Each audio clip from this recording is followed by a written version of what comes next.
Caroline sent me this email and asked me to answer some questions, so I thought I'd just go through the questions on the email and get you the answers. So first, what's my name? That's easy. I'm Rob Rubbles. I run a website called antiqueguns.com, and I specialize in the sale of antique militaria from the 1800s. How old am I? Can I plead the fifth on that one? Do you want to know my chronological age, or do you want to know how young I am in my heart? I'm 56. Where do I live? I live in Woodland Hills, Utah.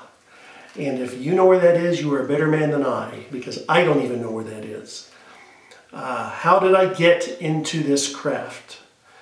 Well, I got into this craft because years ago I had a real job. I sold real estate for a living.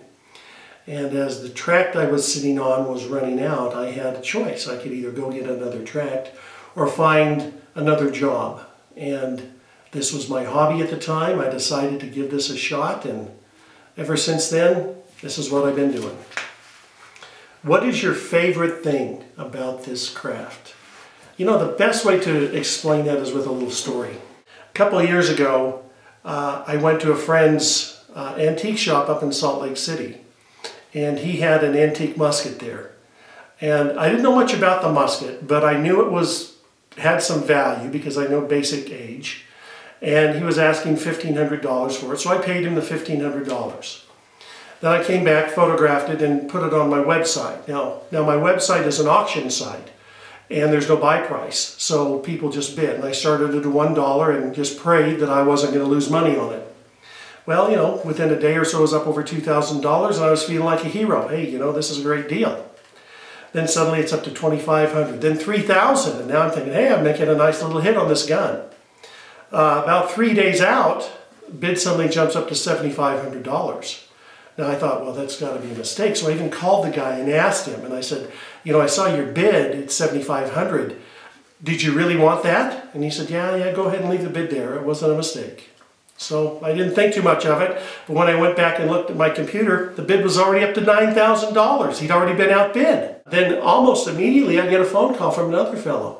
And he tells me that if I stop the auction right then, he'll pay me $11,000 for the gun.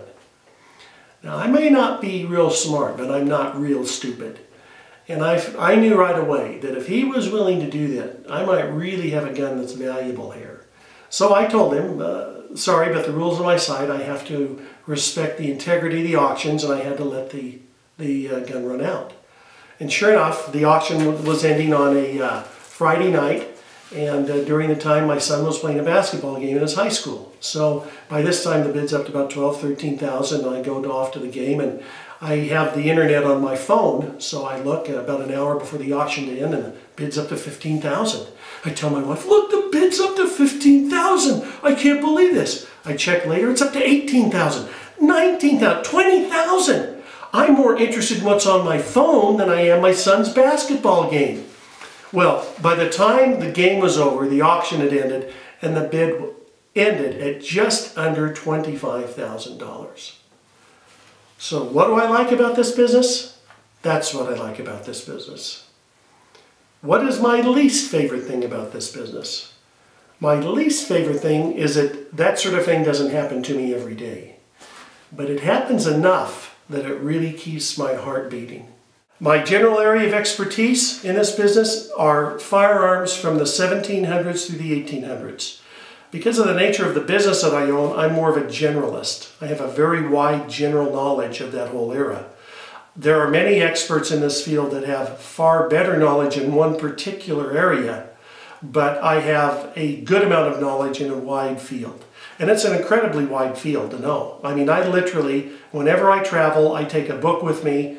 I'm always reading books about this, and I've got hundreds of books on this subject, and I still, you know a smidgen of what there is to know in the antique firearms field. And that's about it. It looked like I ran through her list. So hopefully I answered your questions, and if not, well, that's all you're going to get.